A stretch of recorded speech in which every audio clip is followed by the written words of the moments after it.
Diablo 4 анонсируют в ноябре. Blizzard случайно раскрыли тайну.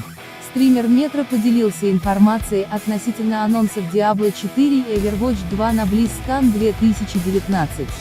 1 ноября 2019 года состоится мероприятие BlizzCon 2019, на котором игровая студия Blizzard, знаменитая по игре World of Warcraft, расскажет о важных анонсах на следующий год. Известный стример Metro поделился инсайдерской информацией относительно презентации. На ней Blizzard анонсирует Diablo 4 вместе с Overwatch 2, а также покажет ремастер Diablo 2.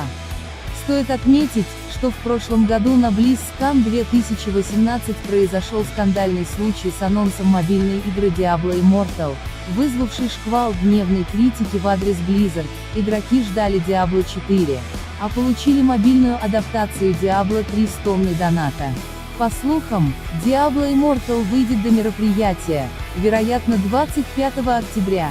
Также стример поделился несколькими особенностями относительно сетевого шутера Overwatch 2. Игра будет нацелена на PvE и PvP.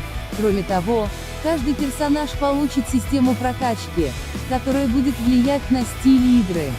В качестве примера Metro привел Трейсер.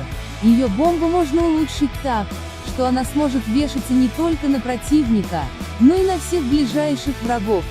Смотрите самые важные и интересные новости на нашем канале. Ставьте лайки, подписывайтесь на канал.